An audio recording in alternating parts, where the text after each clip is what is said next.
Here's the thing when it comes to holding your team accountable. And let's just focus in today on productivity of your job sites. If we don't have the right level of communication, okay, that's proactive, that's productive, you're going to have problems for the remainder of your business, specifically, well, so a lot of different areas, okay? But definitely you're going to have accountability issues. Accountability is a result. What do I mean? It's an outcome. You can't innately change outcomes. You can change the things that create the outcome, but you can't innately change the outcome. So accountability is made up of a lot of different parts. As best as possible, gauge what was in the mindset against the material and the hours allocated to the quote. Maybe it was you that quoted it. Maybe you quoted it 3 weeks ago, a month ago, and you got to do your best to go back in your memory banks, but you've got to get some sort of gauge as best as possible. It might be at a guessing level, might be at an audit level.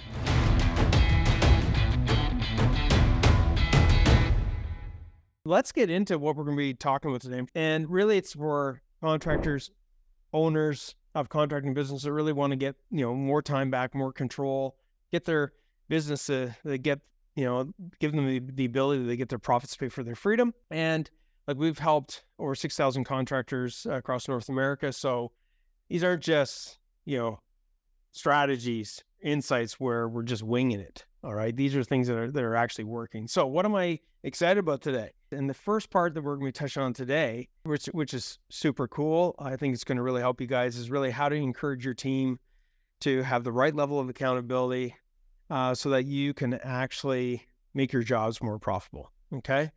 Make them more profitable, land more of them. And so that's what we're going to be focusing in on today. And and then the other parts will,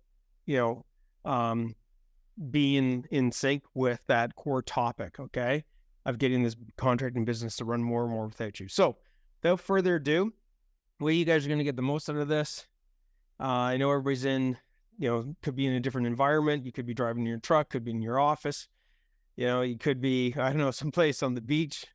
But wherever you're at, what I want you to do throughout this call is I want you to really try and capture a golden nugget that you can apply, not in the next month, next quarter, next year, but within the next couple of days, okay, the latest within the next week. So you can actually start taking these strategies and applying them to your contracting business and benefiting from them, okay? So hopefully come the next, part 2 in the series, you can leverage what we covered off today, what you benefited from, what you applied, to leverage what you're going to learn in the next part of it, okay? So Liz is my co-pilot here, so she'll be letting you guys in that are attending. She's going to be muting you guys so that, it's going to be smooth sailing on the audio side of things. So if you come in, you get muted, that's why. So let's get into it. So accountability. Let's just break down that word, account-able. Like what? Yes, account-able. Here's the thing when it comes to holding your team accountable. And let's just focus in today on productivity of your job sites. If we don't have the right level of communication, okay, that's proactive, that's productive, you're going to have problems for the remainder of your business, specifically, well, so a lot of different areas, okay?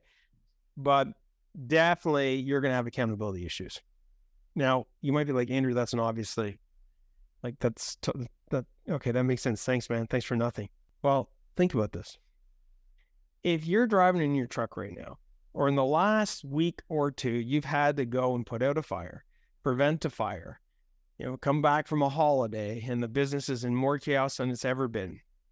If you've, shown up on a job site and it's not up to your standards, it's not making the, progress that it should, I'm going to tell you right now, one of the greatest areas is you don't have the right level of communication, okay? Accountability is a result. What do I mean?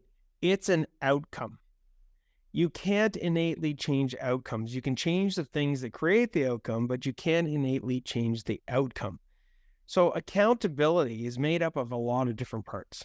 One of the key parts is communication, all right? And when we talk about communication, okay, I gotta be straight up with you, and you gotta mainly be straight up with yourself. Like if you were to rate the output, if we looked at rating how well you're getting the result of accountability with your team members out of 10, how would you rate it? Okay, 10 would be like they're totally accountable. They actually do better without me. I don't have to micromanage them. They're not only able to do their job, they're able to be innovators. They're able to think outside of the box. If curveballs come to them, they come up with solutions. Like that's starting to give the description of a 10 out of 10 in accountability. If you've, again, got to run through these jobs, put out fires, constantly ask yourself, how the fuck did this guy not know to do that? Why didn't he do it?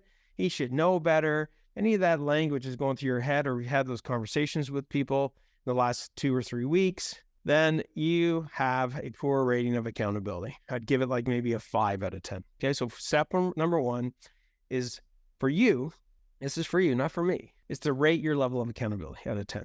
Okay. And if you like what you've got, say it's a 7 or 8 out of 10, then listen, pay attention to what I'm going to be covering off and ask yourself, like, is there any gold nugget I can take out of this to take it to the next level? Take it from a 7 to an 8 or an 8 to a 9.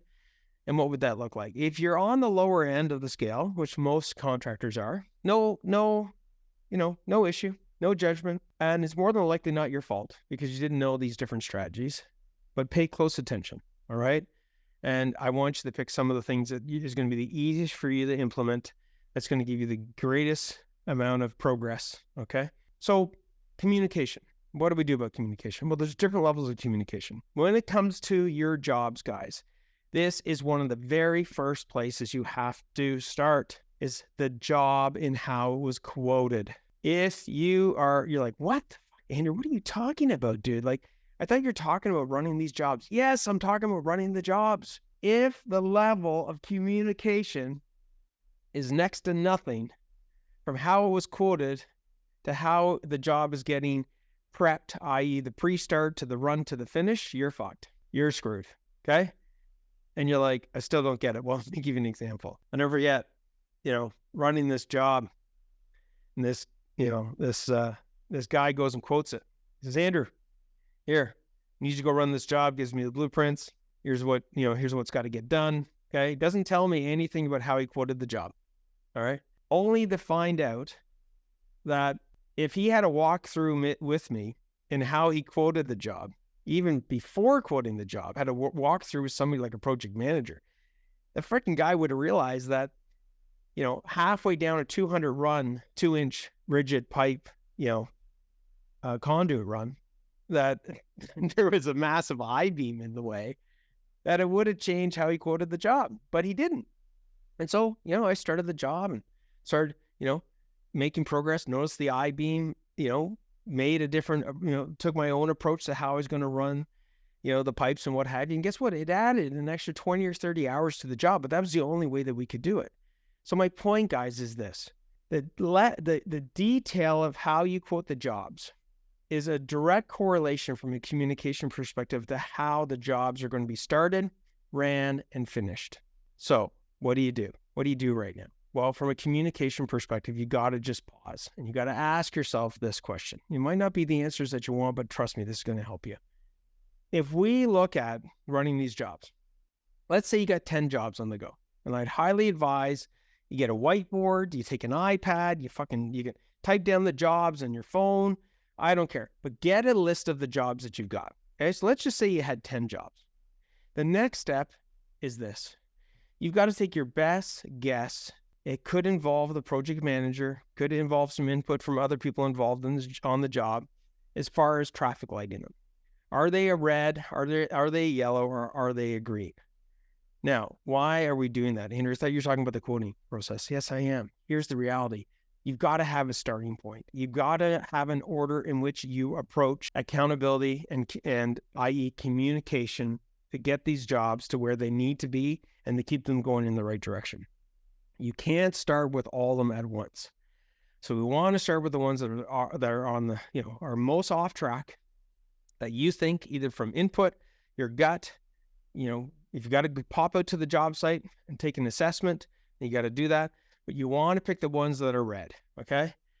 Then you want to look at the ones that are red. Say there was out of the 10, there was 4 of them that were red or 3 of them that were red. Pick the one that you feel meets this ICE criteria, that you can have the greatest impact on with the greatest level of confidence and the greatest ease as far as things that you can apply as far as getting it from a red to a yellow and eventually to a green, okay? Now at that point, if we've picked number 1 and number 2 jobs that we're going to focus in on, again, I don't care if you got jobs right now that are 2-day, 3-day jobs, 1-week jobs, 1-month job, 1-year job, you got to do the same thing, okay? Then you're going to go back to the quote, and you might be disappointed. You might be like, Andrew, this quote does not have the level of detail that I need to identify where this project needs to be right now and what needs to get done, what's on track, what's off track, okay? If that's the case, which is probably will be the case for most of you guys, that you're not going to have the level of detail in the quote to gauge what you got to do next, okay? You've got to take a look at where you see the job right now and as best as possible gauge what was in the mindset against the material and the hours allocated to the quote. Maybe it was you that quoted it.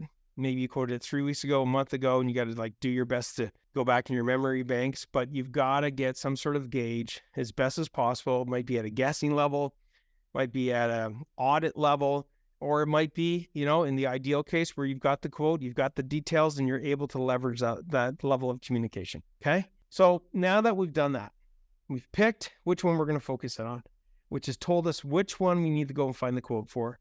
We've articulated what we're dealing with as far as a quote. It doesn't have enough detail, hardly any. We're going to have to guess. If that's the case, I'm going to have to go out to the job site and do a walkthrough, an audit, or get my lead hand or somebody to actually do an audit. We gather that information, we take it back to whatever data we have minimal on the quote, or we've got lots on the quote, and then we got to take a gauge of how do we get this baby back on track? Now, you're like, Andrew, you haven't gotten to accountability yet. No, I haven't. Now we're going to get to accountability, okay? When it comes to accountability, now that you know and done, now you get a better gauge against the quote versus where things are out on the job. Now you can pause and go, okay, what are the things that can get this thing back on track? And who do I need to assign the level of accountability to get those things put into play, okay? And when we talk about accountability, now what we want to do is we want to give this person and work with them with a detailed plan of action as far as what needs to get done by when, okay? And now you can hold them accountable.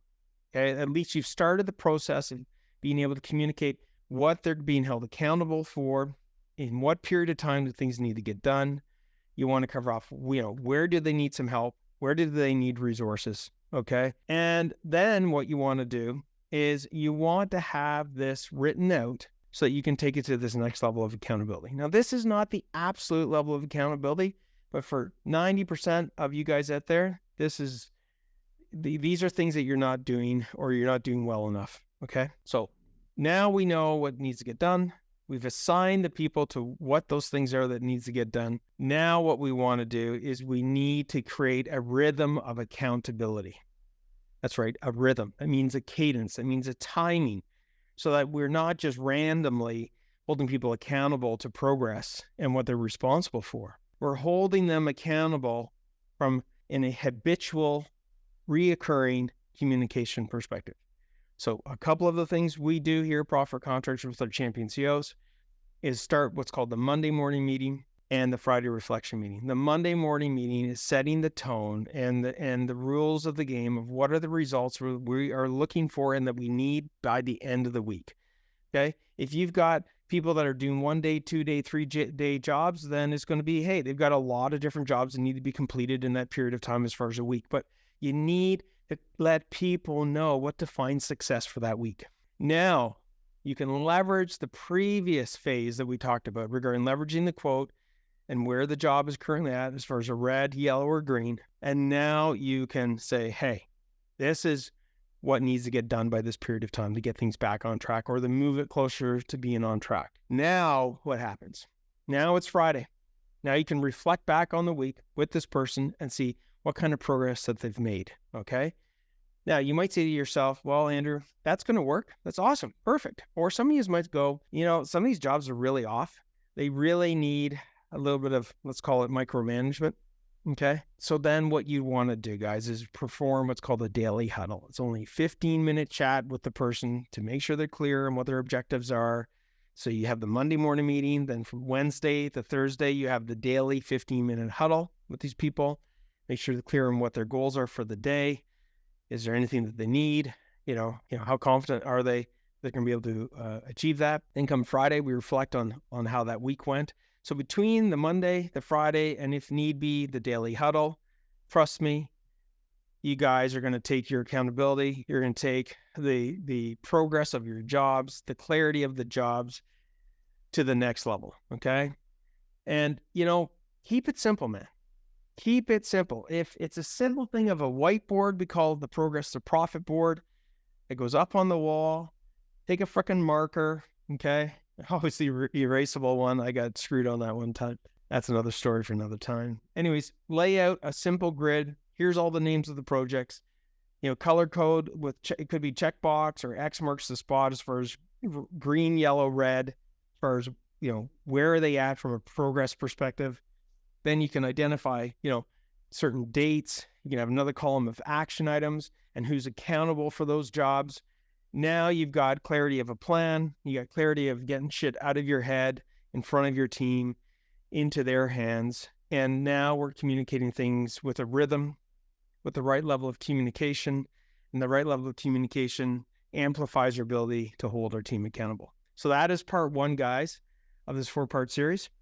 It's just things that you guys can all apply. Basically cost you next to nothing. I don't know, working whiteboard, $70. You probably got some whiteboards lying around that you could use. Okay. Communicate this, leveraging the quotes, leveraging where the jobs are at, and articulating very clearly in a written format as far as what needs to get done and by when. Keep them accountable from a communication perspective and a rhythm perspective. And you guys are going to be moving your business to the next level. Okay. And this is going to get to the point where it becomes such a habit, to wrap this up, that it won't be you that's running these meetings anymore. You can, our champion CEOs, within a month or two, start delegating some of these meetings. And now they've assigned, a lead hand or a foreman, or one of the team members to run them, especially lead hands or foremans. And now you can focus more on being the champion CEO, and you can just touch in. Could be the whiteboard, could be something really simple to go, hey man, where are we at? What kind of progress have we made? Hey man, change, foreman or lead hand's gonna be like, hey man, we changed it from a red to now it's a yellow, to within 2 weeks, we should be to green. Bring communication and accountability to the next level. And it's going to bring your profits, your progress, okay, your focus to the next level, not just for you, for your team, and also to your clients. And just wrapping this baby up, look, if you guys are looking to get more insight specific to this, specific to your business, if you're struggling a little bit with how to go about doing this, guys, you can book in. We got 3 spots for owners of a contracting business that are serious about, improving their business, and we can lay out a plan for you guys step by step, specific to your situation, because I know it's difficult sometimes. And on that call, we'll get you honed in on where you're at in the contractor's ladder of success, as far as what phase your business is at a whole. We're going to identify some shifts and opportunities for you guys, and exactly the next 3 to 5 action steps. It's not going to be the perfect plan, but it's going to be a plan that's going to get you guys laser focused, at least for the next 30 to 90 days. To get you some momentum. Again, we got 3 people that we're going to open this up to. Type in the word profit. And Don, Zachary, Alan, you guys could type in the chat or let me know in the Facebook group what you got out of today. That'd be great. If you guys got any questions, that'd be awesome. Anything else I need to cover, Liz? No, nothing else. Okay. We good? I see here Ray says new operations director of a scaling construction company with 0 compliance programs. Any insight on how to get a safety inspection without having an official safety inspection? That's pretty cool. Huh? I think, if I was you, Ray, one of the things that I would do is, if you want to do some form of safety inspection, maybe I'm reading your message wrong, but you definitely want to go online. Okay. You want to, do a little bit of research, give this to your admin as far as what are the checkbox templates out there for safety audits. There's tons of them out there, bro. Start with that. If you can try and find one that's specific to your industry, that'd be great. And then, at a high level, start applying it. Okay. It's definitely not going to replace somebody that's an expert in that space. I know there's companies out there that do this, but it's a great starting point for you. Can't stress enough. You got to systemize it. Okay. Leverage a system. Don't leverage this. Leverage a system that you can actually give to your team, hand it to them, get input from them, maybe share it with them. Go, is there anything else you guys would add? Anything else that I've missed? And go from there, dude. Okay.